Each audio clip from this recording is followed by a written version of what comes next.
কোটা সংস্কার আন্দোলন থেকে এবার সরকার পতনের আন্দোলনের পথে হাঁটছে ছাত্ররা। সরকারের পদত্যাগের এক দফা দাবি ঘোষণা করেছে বৈষম্য বিরোধী ছাত্র আন্দোলনের নেতারা। আন্দোলনে হতাহতের ঘটনায় ৯ দফা দাবি দিয়েছিল, এবার এক দফা দাবিতে জোরালো হচ্ছে আন্দোলন। ৩ আগস্ট শনিবার রাজধানীর কেন্দ্রীয় শহীদ মিনারে হাজার হাজার মানুষের সমাবেশে বৈষম্য বিরোধী ছাত্র আন্দোলনের পক্ষ থেকে সমন্বয়ক নাহিদ ইসলাম এ ঘোষণা দেন।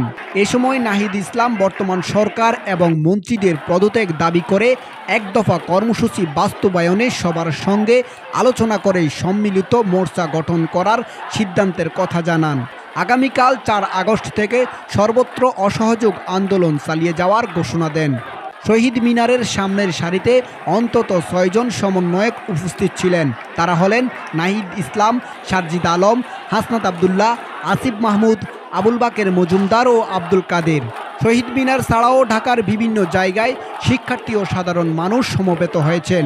ঢাকার বাহিরে কয়েকটি জেলায় সংঘর্ষ হয়েছে, বিভিন্ন জেলায় বিক্ষোভ করছে। বৈষম্য বিরোধী ছাত্র আন্দোলন আজ শনিবার সারা দেশে বিক্ষোভ মিছিল কর্মসূচি পালন করেছে। রোববার থেকে সর্বাত্মক অসহযোগ আন্দোলনের ডাক দেওয়া হয়েছে।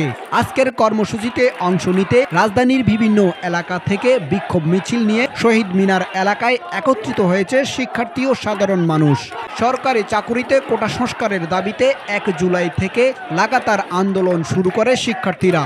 শাটডাউন কর্মসূচিতে ঢাকাসহ সারা দেশে কর্মসূচি পালন করতে গিয়ে পুলিশের সাথে ছাত্রদের দাওয়া পাল্টা দেওয়ার ঘটনা ঘটে। ১৬ জুলাই সংঘর্ষে ৬ জনের মৃত্যু হয়। এরপর আন্দোলন আরও বেগবান হয়। পরবর্তীতে সংঘর্ষ ও সংঘাতে এখন পর্যন্ত ২১৫ জন নিহত হয়েছে, আহত হয়েছে বহু মানুষ। শিক্ষার্থী সহ বিএনপি এবং বিরোধী জোটের রাজনৈতিক নেতাদের আটক করা হয়। এর আগে সকালে জানা যায় বৈষম্য বিরোধী ছাত্র আন্দোলনের সমন্বয়কদের সঙ্গে আলোচনায় বসতে চান আওয়ামী লীগ ও ১৪ দলীয় জোটের নেতারা। আওয়ামী লীগ নেতারা জানিয়েছেন দলের পক্ষ থেকে ৩ জনকে আলোচনার দায়িত্ব দেওয়া হয়েছে। তারা হলেন দলের সভাপতি মণ্ডলীর সদস্য জাহাঙ্গীর কবির নানক এবং যুগ্ম সাধারণ সম্পাদক আপম বাহাউদ্দিন নাসিম ও মাহবুব উল আলম হানিফ। দলীয় সূত্রে জানা যায় বাংলাদেশ ওয়ার্কার্স পার্টির সভাপতি রাশেদ খান মেনন ও জাসদের সভাপতি হাসানুল হক ইউনুকে আলোচনায় থাকার জন্য অনুরোধ জানানো হয়েছে। বৈষম্য বিরোধী ছাত্র আন্দোলনের সমন্বয়ক আবুল বাকের মজুমদার গণমাধ্যমকে জানান, এখন আর আলোচনার সুযোগ নেই, সিদ্ধান্ত আসবে রাজপথে। গাজী মহিনুদ্দিন, স্বদেশ বাংলা, ঢাকা।